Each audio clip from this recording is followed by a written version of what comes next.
지금부터 334 속도로 5분간 연습문을 낭독하겠습니다. 준비. 이 과정에 안전 후보자와 배우자의 압력과 영향력이 작용하지 않았다고 그 누가 말할 수 있겠습니까? 안전 후보자의 아들은 이후 학생부종합 전형을 통해 서울대 수시모집에 장학생으로 합격했습니다. 학생부의 징계 사유는 적시되지 않은 채 전형이 이루어졌고 아버지가 명예고수로 재직 중인 서울대에 합격한 것입니다.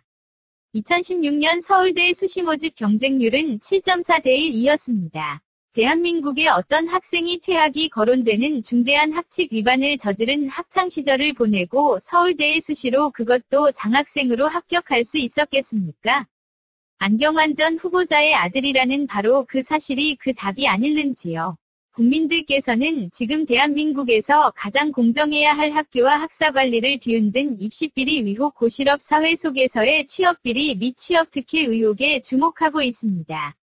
사퇴했다고 임명이 강행되었다고 넘어갈 수 있는 문제가 아닙니다. 저는 오늘 이 자리에서 집권 여당인 더불어민주당에 함께 국정조사를 열 것을 정식으로 요청합니다. 이 사회의 불공정한 관행과 구태를 뿌리 뽑겠다던 문재인 정부의 외침대로 반드시 국정조사에 협조해 주십시오. 그것이 지난 인사 참사로 국민들께 드린 실망과 상처를 조금이나마 만회할 수 있는 기회입니다. 존경하는 국민 여러분, 그리고 선배 동료 의원 여러분, 이 정부는 이게 나라냐라는 도발적인 질문을 던지며 출범했습니다. 그런데 불과 한 달 보름여 만에 이게 정말 나라냐라는 외침을 되돌려 받고 있습니다.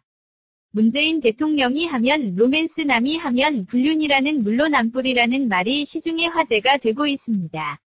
반드시 국정조사를 열어 이 정부의 인사 참사 책임을 묻고 지금까지 밝혀진 그리고 밝혀지지 않은 입시비리 의혹, 취업비리와 특혜 의혹이 밝혀져야 합니다. 여야를 떠나 국민의 대표기관으로 선배 동료 의원 여러분들의 깊은 관심과 동참을 부탁드립니다. 황해도 옹진군에서 태어나 6.25 전쟁 당시 피난 내려온 제 아버지는 끝내 그리던 고향 땅을 다시 밟지 못하고 돌아가셨습니다.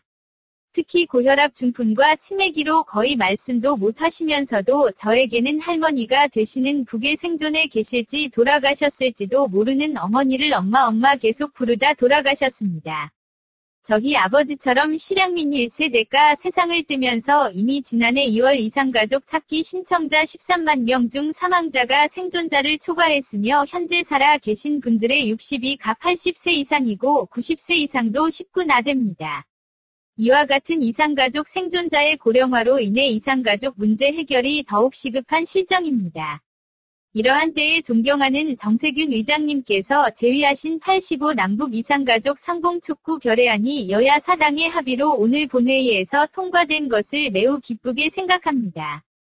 결의안에는 인도주의적 차원에서 85 남북 이상가족 상봉의 남북당국이 전향적인 자세로 추진할 것을 촉구하면서 국회는 남북 이상가족 문제 해결을 위한 법과 제도를 정비하고 필요한 예산을 적극 반영하도록 노력할 것을 결의하고 있습니다. 그런데 정작 국회 외교통일위원회에는 남북 이상가족 생사 확인 및 교류 촉진에 관한 법률 개정안이 법안 소위를 통과하지 못한 채 계류하고 있습니다.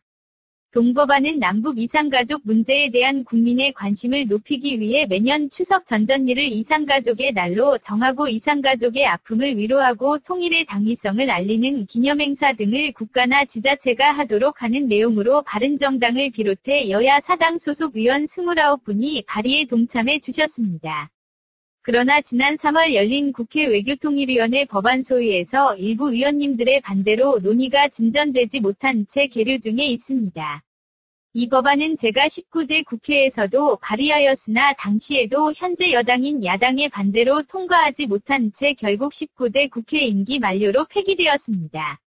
존경하는 의장님과 선배 동료 의원 여러분, 이상가족은 남북이 분단되면서 생긴 역사의 피해자이자 희생자분들이십니다.